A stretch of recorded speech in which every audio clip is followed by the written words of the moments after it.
a telephone or whatever.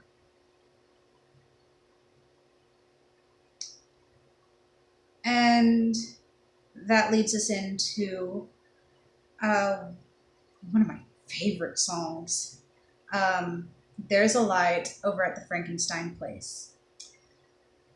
I love this song. I do. And I'll say this, Victoria Justice slays it. She's just as good as Susan Sarandon was. And then we get into Riff Raff's part of the song, and what's his name again? Riff Raff. Reeve Carney. Everything about his part in the song is wrong. Everything about it. His facial expressions, his vocal range, his delivery, it's just all wrong. Like, Richard O'Brien is the creator of Rocky Horror Show. He is the go-to guy. Like, you have any questions about where the, and he's playing Riff Raff, so of course he's going to kill his part. In a good way. But yeah, so, Victoria Justice as a Janet Weiss, she's not too bad. But she's wrongfully cast. In this sense. Janet is supposed to be blonde. Susan Sarandon was blonde. Even the 2015 stage production that I watched, Janet's a blonde. You could have given her a wig, because clearly the woman playing Janet was wearing a wig. It was one of those, soda pop, soda shop, what's a good, Frenchie from Grease. It was very Frenchie from Grease type hairstyle on the stage actress. Yeah, Janet is supposed to be blonde, but Victoria Justice, she was able to keep her dark brown hair. I'm really trying not to make this as long as the movie. So let's just move along.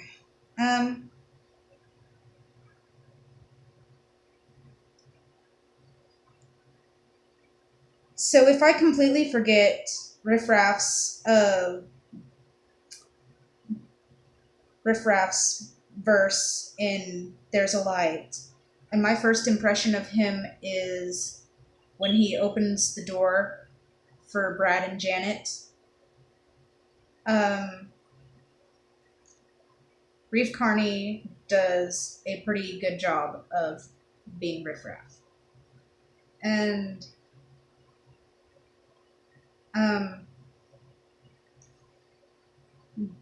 then we get into the time warp. So we get the time warp, and I don't know why they decided that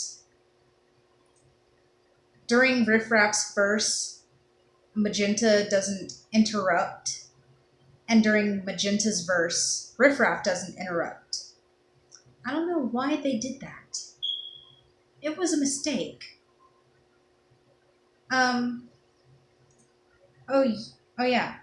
First impressions of Magenta. This is the way that, the first impression goes for when Patricia Quinn plays Magenta. She portrays her role as like this lackluster maid who's, she's leaning on uh, the handrail of the staircase, and she's just like, laying down like she's taking a little nap. And then, Janet says, lucky him. And then she's like, you're lucky. He's lucky. I'm lucky. We're all lucky. Like kind of sarcastic, But I don't know what, I don't know why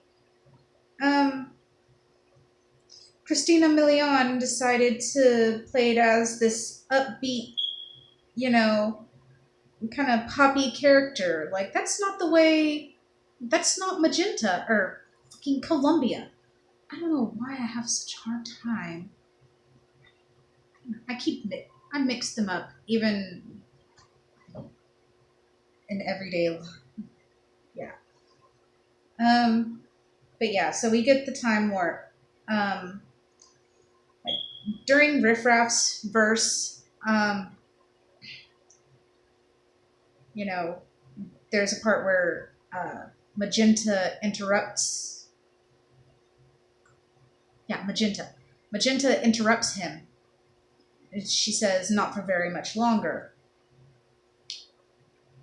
And even when we get into Magenta's verse in the time warp,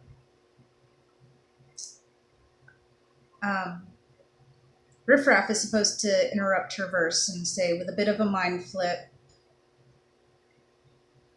and nothing could ever be the same. And then, like you're under sedation. I don't know why they had Magenta sing that entire part.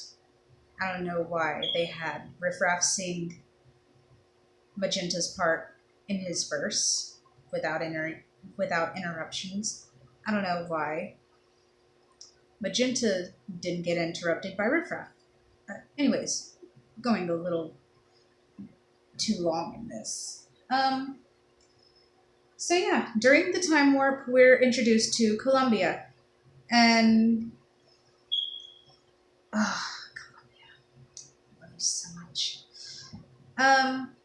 Yeah, so we get Columbia, and she sings her verse. Well, I was walking down the street just to having a think, when a snake of a guy gave me an evil wink.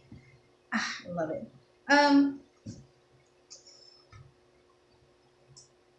Yeah. Emily Ashford, I don't know who you are, but you did a pretty good job of being Columbia. We're about to get into the parts where you fucked her up. So just keep that in mind. Okay, so they updated the time warp dance a little bit. Like, not the standard, jump to the left, step to the right, none of that. No, just the Transylvanians, dancing in between doing the actual time warp itself. They do these weird, I don't know who choreographed this shit, but it was just so awkward watching them all do this like they were imitating hands on a clock when they said, let's do the time warp. And it was just, ugh. I will say this, there is a part that they did alter in the actual time warp dance itself. And it's the pelvic thrust, and it's during like the second time we do the time warp, where the Transylvanians, they do the pelvic thrust while they're arching, like they're doing a crab walk and they're arching, and their pelvic thrust is going upwards instead of outwards. Like, I liked that. That was a good, update on the time warp dance. Yeah. So the time warp is over. Now we get into Sweet Transvestite, where we finally get our first glimpse and the big reveal of Dr. Frankenfurter. So how did the 2016 version do? when compared to the legend of Tim Curry in the original.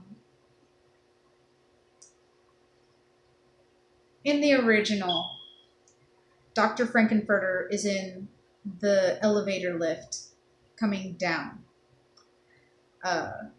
doing this little keeping in time stomping. 1, 2, 3, 4. 1, 2, 3, 4. So, and it's like, it's amazing. And it's, so, we get this new version where I probably should have just played the whole fucking movie on commentary or whatever while I'm doing this. At least it'd make it a little bit more interesting and actually match time. But anyways, yeah, so Laverne Cox's Dr. Frankenfurter reveal. What can I say about this? Oh my god. She's basically on like a cherry picker. Like they wheel it into the ballroom and it's already lifted up and it just comes down. And like, here's the thing with the original, Brad and Janet were already on their way out the door. Like they bump into the elevator lift and turn around to see Frankenfurter. Riff Raff basically has to lead them backwards into this cherry picker that's being lowered down for the Frankenfurter reveal. And like she's wearing this weird ass fucking mask that like it looks like a really shitty Mardi Gras mask that just covers her upper half of her face, and it's like this giant sun or moon or whatever with like serpents slithering through it. It's bad. It really is. And here's what I can say about. Honestly, I think Eddie Izzard would have done a much better job. I mean, it would have been more accurate because, as they say in Sweet Transvestite, he's a transvestite from transsexual Transylvania, not a transsexual not a transgender from transsexual. So casting Eddie Izzard would have been way more accurate because he's an admitted transvestite. And he's covered what the true definition of transvestite is in his comedy specials. He dissolved misconceptions about transvestites and everything. So, yeah. Let's just get this shit over with.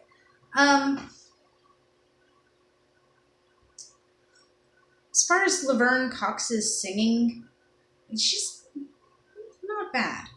Not bad singing.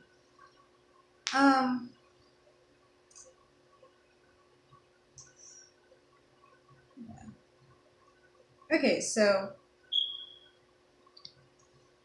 here's another thing. The whole surrounding theme is that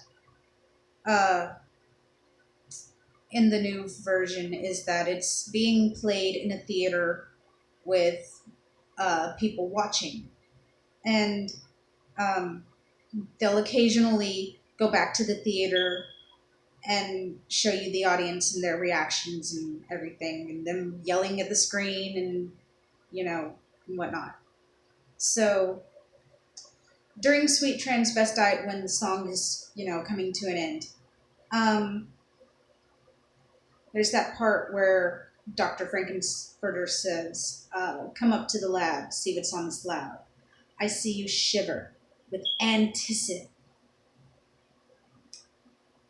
And Laverne Cox holds it there for a very, very long time, longer than any other actor or actress has done during a stage play or during the original. Tim Curry didn't hold it as long as she did.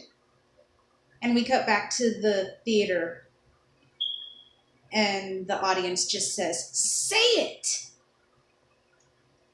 And she finally says, "Patient." And then we get into Columbia's first talking part of the movie. And I really, really love the way that Columbia says her first line in the movie. I really love the way Annalee Ashford said it. She's like, slowly, slowly. It's too nice a job to rush. Like that seduction in her voice when she said it is just off the charts. But then, like, we're going to talk a little bit later about some of her other reactions throughout the movie and how she plays her part. And I don't know if that's, I'm pretty sure that's all on the director of this god-awful thing in production. I don't think it's something that she did willingly. I think they told her, like, she made a reaction that was appropriate, and they're like, cut, all right, let's try it this way. And she did it. And they're like, cut, all right, we'll move on to the next scene, whatever. And they kept that terrible, what she was told to do, over what she probably did right in the first place. But yeah, we'll get into that later. Where are we? Oh yeah, we're going up to the laboratory. So in the original, I really like how they present Rocky, which is basically this Frankenstein reanimated monster thing, which is just Dr. Frankenfurter's sex toy. There's no other way to say it. I really like the fact that, you know, the container that he's in is clear and that we actually get to see, like, he's suspended in water. And, like, as they're doing the reanimation process, like, the water changes into this rainbow. And, like, there's flashes. And during the flashes, like, instead of seeing bandages, you get to see a skeleton. Like, I love that. What does the remake give us? He's in a cooler that says ice cold refreshments. He's on ice. Not clear, solid. It's the same thing that is in science fiction double feature in the beginning.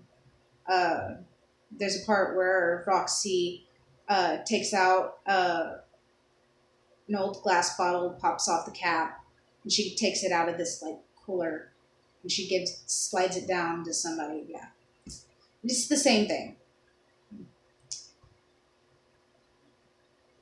So then we get into Sword of Damocles, which has never been like Sword of Damocles and I Can Make You a Man has always been my least favorite songs of the entire movie. It just... But I will say this, at least in Sword of Damocles, the new version made it a little bit better, a little bit more tolerable. And I don't know why I thought that in the remake they actually gave Rocky lines, because they didn't. Like, I found that out rewatching the movie. Um, in the stage performance, Rocky actually has lines. He actually talks. And more than I remembered from uh, the first time I watched the stage play. But anyways. So yeah, we got Sword of Damocles out of the way. Um, the lines are basically the same throughout their mirror images of each other. Um, so we get damn it, I just said it. I Can Make You a Man. Um, and basically, not too much of an improvement over the original. And then we get Eddie.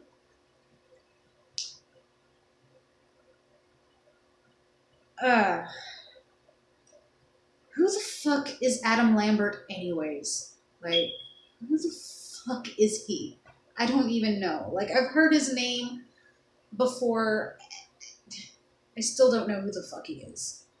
And honestly, I don't care enough to find out.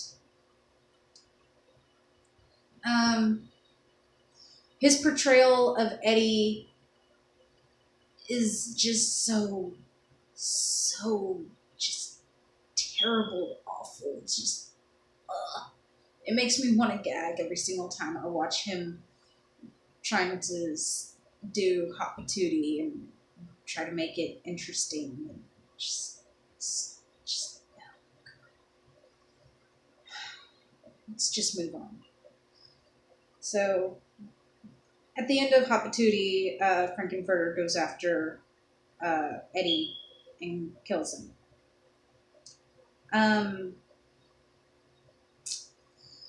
So, in the new version, Eddie's shoved out of the same window that he crashes into. And this is where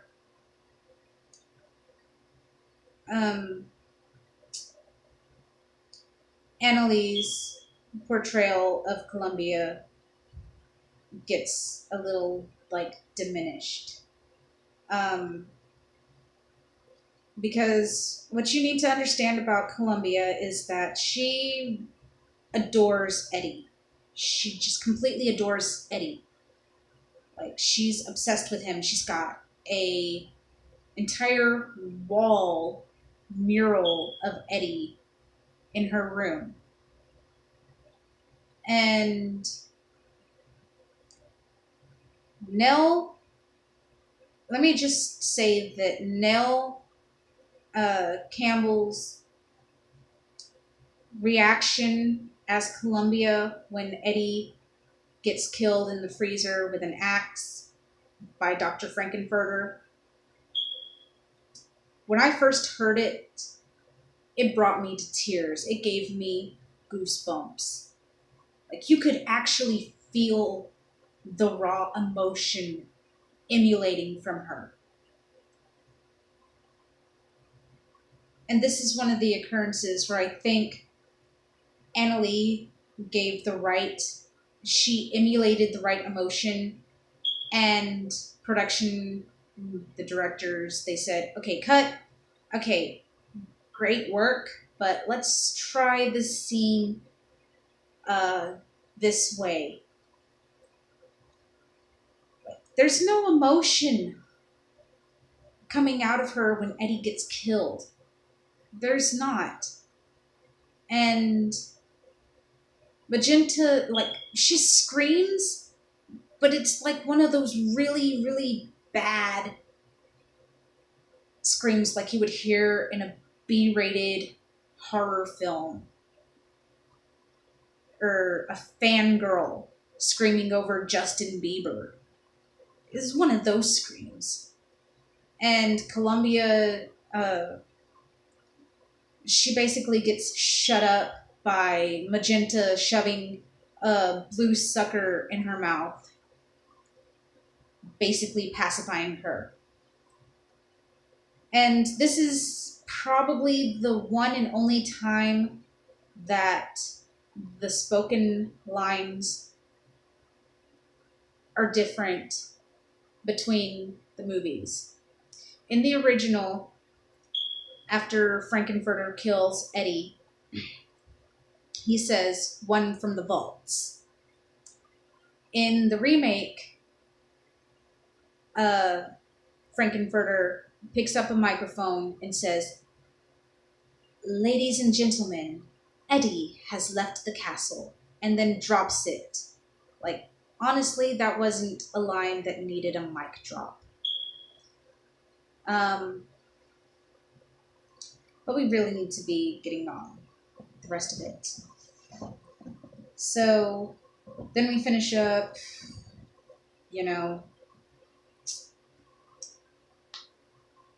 everything. Terrible fucking song that I really don't want to remember the title of.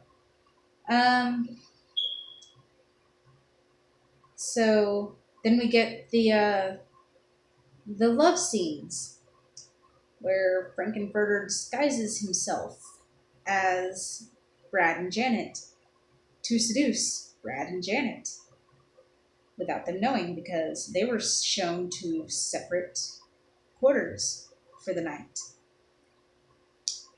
The only thing that's different is the original, it was more of a silhouette. It's done in canopy beds, and Brad and Janet, they don't really leave the bed once they find out that they've been tricked by Dr. Frankenfurter.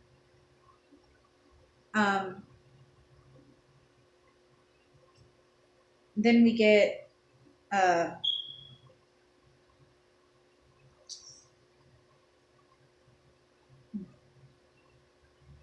Riff Raff and Magenta running Rocky off while Dr. Frankenfurter's off seducing Janet and Brad separately. So, in the remake,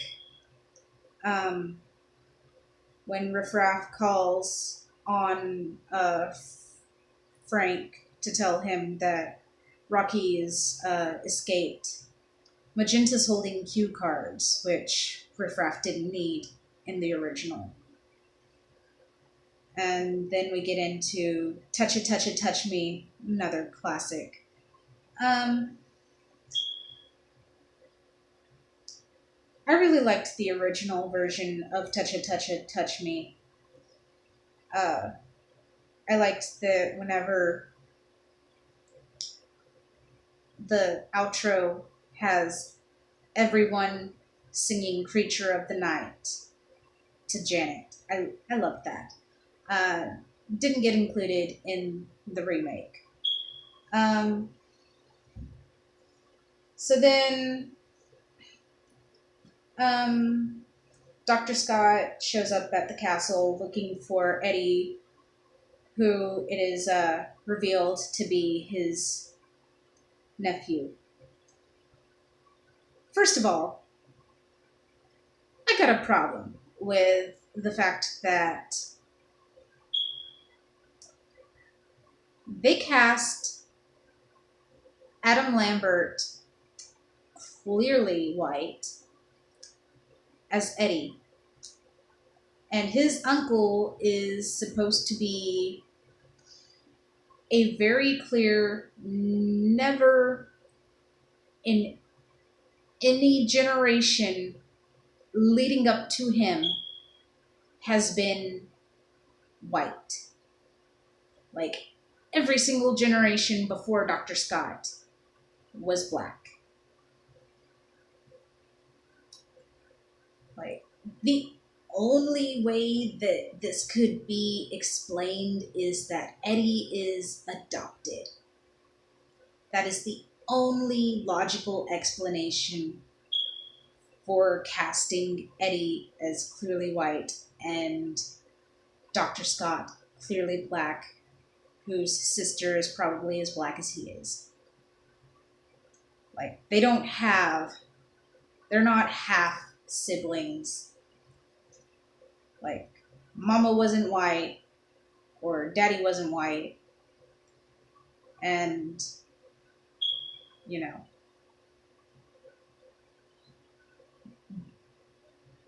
the mother of Eddie was, you know, only half related to Dr. Scott. No, none of that. The only logical explanation is that Eddie was adopted by Dr. Scott's sister. Only explanation. But let's just continue with this. So, yeah. We get that, and because, you know, the Rocky's womb, which is what they call the container that held him during the reanimation, um, where they find Brad and Janet. There's that whole exchange.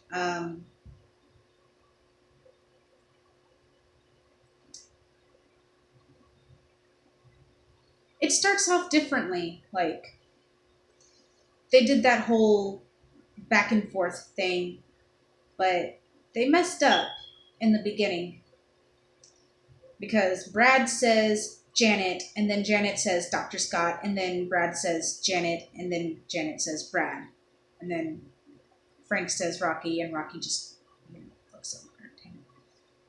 And then they fix it. Dr. Scott says Janet, Janet says Dr. Scott, and yeah, that whole thing, that whole shtick. And then we get on to, dinner.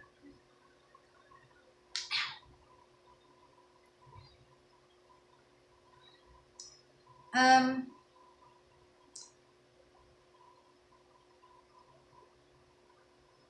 so yeah, dinner is where it's revealed that Frank is basically